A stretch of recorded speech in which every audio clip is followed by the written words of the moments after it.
Halo sahabat semua, salam sejahtera dan selamat datang di Forum Cinta Ratu Selasari. Arah yang hendak dituju forum ini hanya sebagai pelengkap pemahaman awal beberapa bidang hukum dan sosial. Semoga bermanfaat. Sahabat semua, diskusi saat ini berkisar tentang psikologi hukum.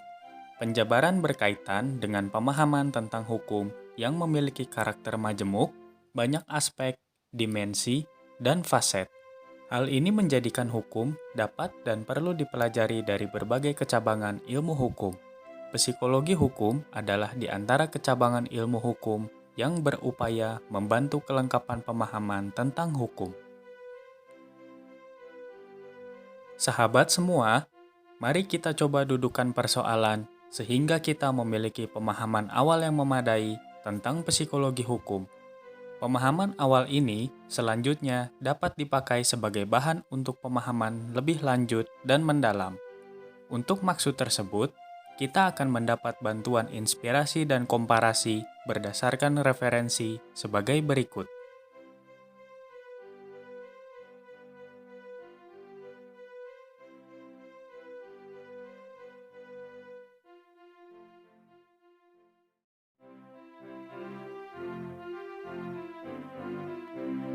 Gundul-gundul pacucul gembelengan, nyunggi-nyunggi wakulku gembelengan, wakul rimpang sekane dadi salata, wakul rimpang sekane dadi salata. Sahabat semua, mari kita perhatikan beberapa langkah sebagai berikut. Perhatikan pernyataan bersumber Sacipto Raharjo. 1. Psikologi hukum mengekspresikan adanya keterlibatan kajian hukum terhadap tingkah laku manusia yang juga menjadi bidang garapan psikologi. Di dalam hukum pidana, tergambar secara jelas hubungan antara hukum dan psikologi. 2. Psikologi hukum oleh beberapa ahli ditempatkan sebagai hal penting dan utama, sebab fenomena-fenomena hukum terdiri atas proses-proses psikis yang unik. Hal ini dapat dilihat dengan menggunakan metode introspeksi. 3. Psikologi hukum akan membantu memberikan pemahaman bahwa sesungguhnya hukum tidak pernah dapat memberikan kepastian secara memuaskan. Sebab, sebagian besar dari hukum bersifat samar-samar dan bervariasi. Kondisi demikian akan terus terjadi karena hukum selalu berurusan dengan hubungan antar manusia dalam segi-seginya yang sangat kompleks. Perhatikan pernyataan bersumber Mark Constanzo. 1.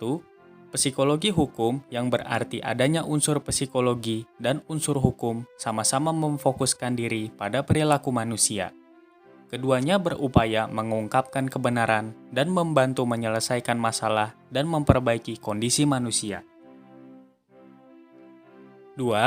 Psikologi hukum oleh beberapa kalangan digambarkan memiliki benturan budaya sehingga sukar untuk benar-benar dapat memenuhi kategori-kategori tertentu. Psikologi mendekati kebenaran dan hukum mendekati keadilan. Psikologi mendasarkan empirisme para ilmuwan dan hukum berdasarkan otoritas putusan pengadilan. Psikologi memiliki gaya objektivitas dan hukum memiliki gaya advokasi. 3. Psikologi hukum yang berarti adanya interaksi antara psikologi dan hukum, maka sekurangnya terdapat 3 macam interaksi yang bersifat saling melengkapi dan tidak eksklusif satu sama lain. Ketiganya adalah psikolog sebagai penasihat, psikolog sebagai evaluator, dan psikolog sebagai pembaharu. Perhatikan pernyataan bersumber B. Arif Sidarta. 1. Psikologi hukum dengan mengutip pendapat Mewisen bertujuan untuk memahami hukum positif dari sudut pandang psikologi yang terbagi atas sudut pandang psikoanalisis, humanistik, dan perilaku. 2. Psikologi hukum berdasarkan sudut pandang psikoanalisis akan diperoleh gejala-gejala hukum berdasarkan sudut pandang humanistik akan diperoleh pengertian lebih dalam berfungsinya kesadaran hukum dan perasaan hukum. Sedangkan berdasarkan sudut pandang perilaku akan diperoleh penjelasan kausalitas atas konstelasi tertentu. 3. Psikologi hukum hanya memainkan peranan kecil dalam bidang hukum pidana. Contohnya berkaitan dengan masalah kesalahan, pertanggungjawaban, dan kebebasan.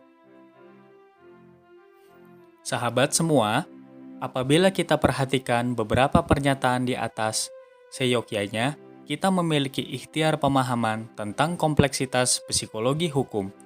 Pemahaman tentang hukum melalui psikologi hukum berarti mempelajari hukum dalam konteks interaksi antara psikologi dan hukum.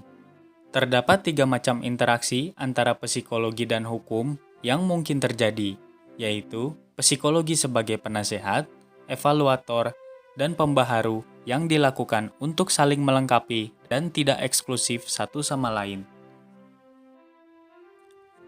Sahabat semua, pembelajaran yang dapat kita petik adalah bahwa pemahaman tentang psikologi hukum diharapkan semakin jelas. Psikologi hukum sebagai bagian dari kecabangan ilmu hukum secara kritis dan kreatif membantu menjelaskan tentang hukum dari sudut pandang tertentu. Melalui bantuan psikologi hukum, maka pemahaman tentang hukum yang memiliki karakter majemuk, banyak aspek, dimensi, dan faset diharapkan semakin lengkap. Sahabat semua, mari kita terus berupaya melanjutkan proses pemahaman secara mendalam tentang psikologi hukum, sehingga kita boleh mendapatkan pemahaman yang semakin utuh dan berbobot.